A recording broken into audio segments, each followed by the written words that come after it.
more hours away from their families to investigate this case was hard because everybody began to feel that I don't know that we're ever going to solve it. You know, we've gone national, we've done everything we can think of doing to get this child identified, and we just had no luck.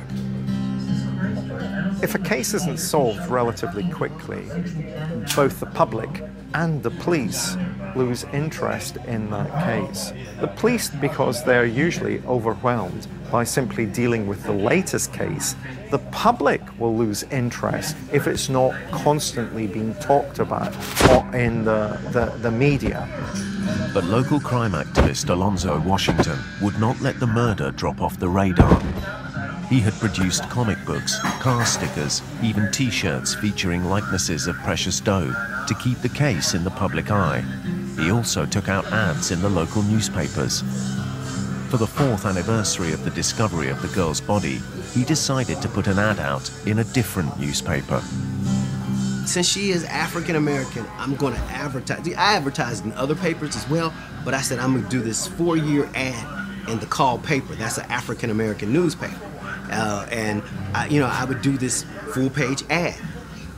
He also held a press conference, as he'd done each year on the anniversary of the discovery of the little girl's body.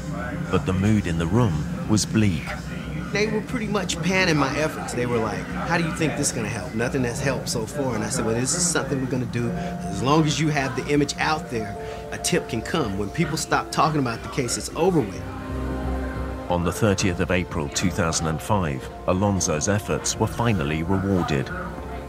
On Saturday morning, my phone rang early in the morning. I just picked it up, and it was a man on the other line saying that he had the answer to the Precious Doe case. The man had seen the advert in the Call newspaper. He said, I can tell you who Precious Doe is. I can tell you who killed her. I have the answers. Alonzo was skeptical. And I said, well, how do you know? Have you contacted the police? He said, I've been trying to contact the police. The police dismissed him. They made assumptions about him. He had a very thick Southern accent.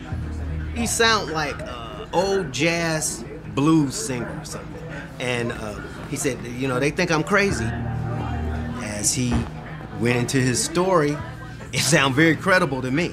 And he was telling me the police are not listening to me, they hung up. And I wasn't shocked by that because, you know, as an activist, I hear about a lot of, citizens who feel like the police are not listening to their concerns.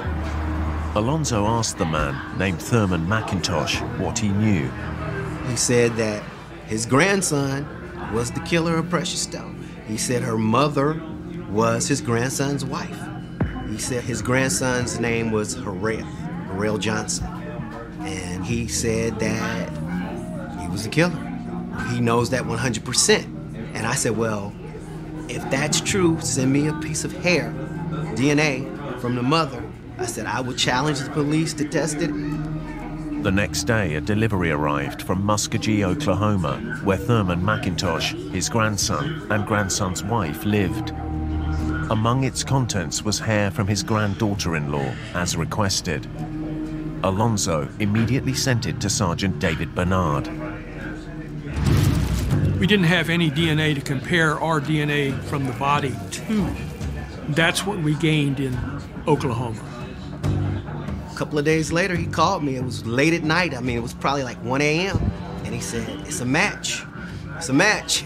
It was a conclusive match. They'd found Precious Doe's mother. Finally, they had their breakthrough.